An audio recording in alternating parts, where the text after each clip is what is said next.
This is Boxing Tickets NI. We're here at Corpus Christi. Delighted to be joined with a returning hammer, Padraig McCrory. It's obviously been announced you're obviously returning. I know we've spoke obviously since your defeat to Edgar Berlanga back at the start of the year. Did you think you would sort of be returning the headline in the SSE? Like this is, I think I shared the other day, this is your third headline card in a row and your fourth overall. Like, did you think coming off a defeat that you'd be, I guess, living another dream and headlining the SSE arena? Probably not. I thought it probably would have come back on the undercard of like a Conlan sort of show, but listen, I've had 90% of my fights in Belfast, and it's a place where I've built a massive like support community, and I think it makes sense given like the landscape of Irish boxing like at the minute. I think it's a good opportunity like for me to get back in the mix.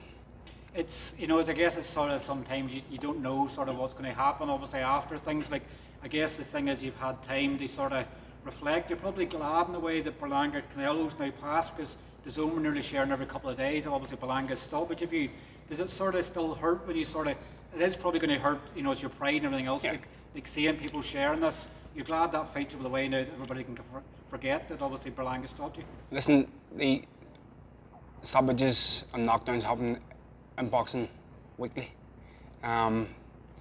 So although it was a massive fight and I seen it like a lot, so I actually got up to go to work on Thursday morning at like 5:20 and I was scrolling through my phone and the first thing I seen was matchroom sharing every angle and I was like, oh, for God's sake, like it's done. Like they can't change the past, but I'm glad it's over. I'm glad I don't have to see it every day now, but it is what it is. It's one of them, isn't it? Like, it sort of can go one or two ways. You can get annoyed by it, it can spur you on. Like, you'll probably, in your own head, you reflect back on it and say, it wasn't obviously you on the night in the ring, and you've probably had a chance of redemption probably in the 1st of November when you're headlining the card in the SSE. I know you're all giving back to friends and family and everybody supported your career, so in some ways, this is your avenging sort of method to show that it wasn't the very best of you on the night, so you can sort of come back from it. So, in February, it was me getting in the ring and it was me fault. Did I think I put on like the best version of myself? I don't, but at the end of the day, it's me there, and I just gotta like move on with it now. I'm now 36. You told me before we started you're 32. I wish I was. Starting pro boxing at almost 29, and now to be sitting here, a 36-year-old, 19 fights deep, and doing what I've done, it's been a great journey, even though I'm coming off the back of a defeat. I know in a couple of years' time, and it's all said and done, I'll look back with fond memories and I'll be proud of what I've done.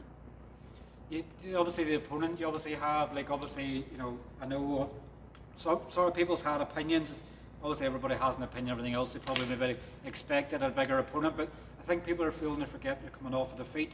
So you're not going to go straight back into the sort of level of a Berlanga and things like that. I guess it's probably people's expectations sometimes to think you're going to go straight back in the level you were previously at. Like, what do you know of your opponent, obviously, other than the fact that he seems like he can work? Yeah, listen, he's 16 knockouts out of 17 wins.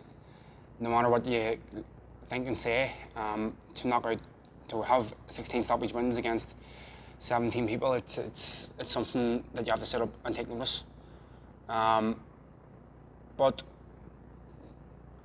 like, as well as that, people have to understand that like, it's a business as well, and the level of opponent to come back to, if it's somebody in the top 20 in the world, then it's going to cost like a lot of money, and it's risk versus reward as well. If I'm fighting someone like at that level, I'm also looking paid like a lot more money. So it's a business as well as a fight as well, and I'm just happy to get back in the ring.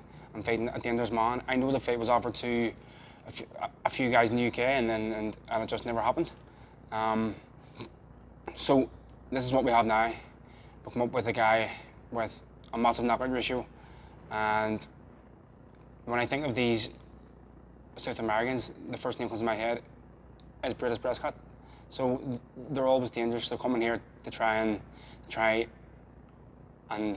get a massive scalp, and they know like the rewards of doing that is going to like result in them as making much more money. So I got to be switched on the night.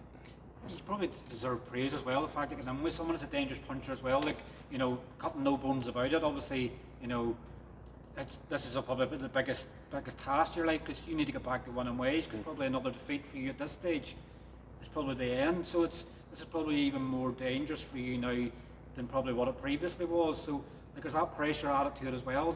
You got a lot of praise for the fact that you can in with someone that can bang. Of course, like where I'm at, like my career, a defeat it would be fatal, but I'm trying not to think that way. I'm trying to think of what's next without taking my eye off the ball. So as I said, it's a dangerous guy. He's put 16 people away, and I've only had 19 fights, so he nearly like stopped more people than I thought. But realistically, it's a fight that I should be winning. If I want to get back to where I want to be, I should deal with this guy.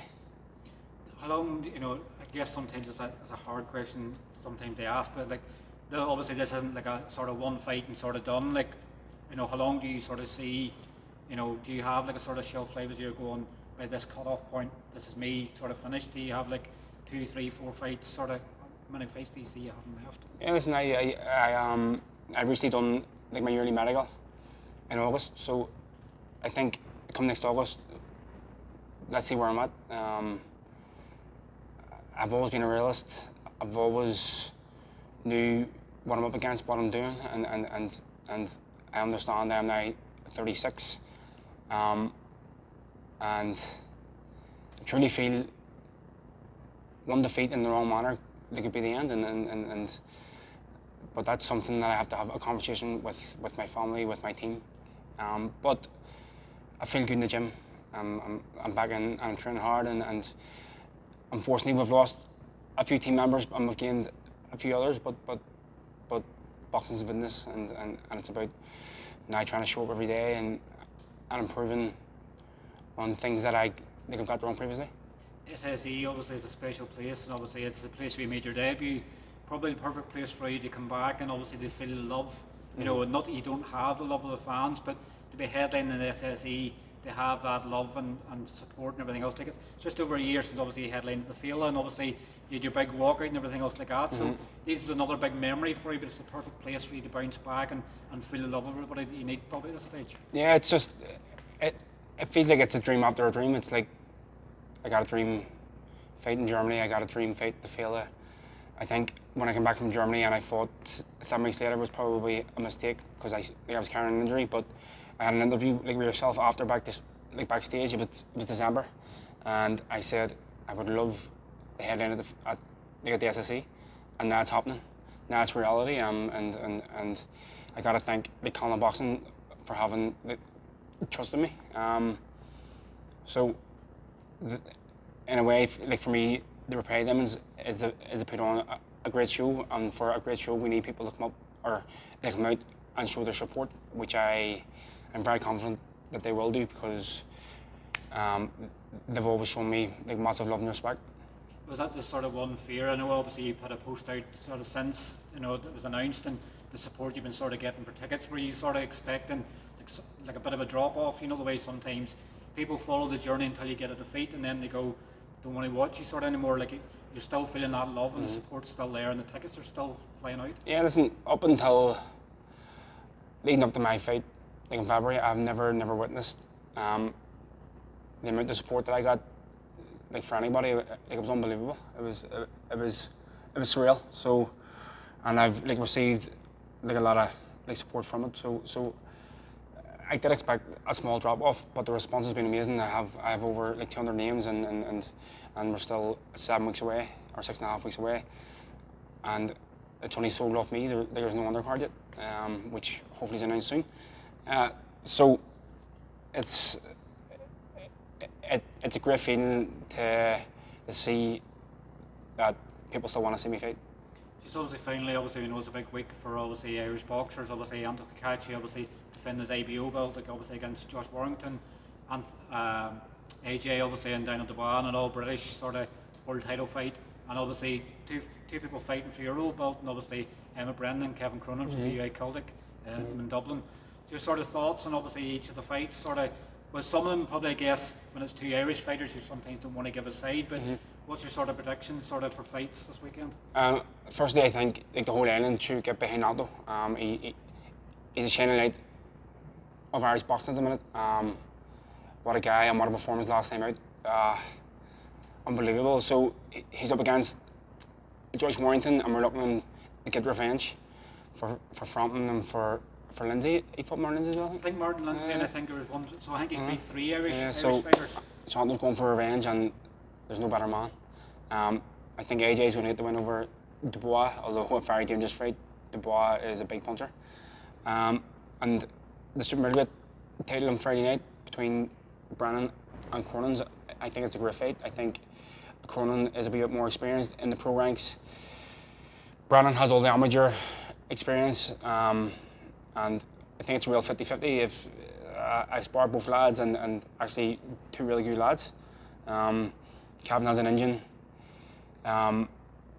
Brennan is technically very good. From like his days in the amateurs, he came out the Olympics, so he has to be good.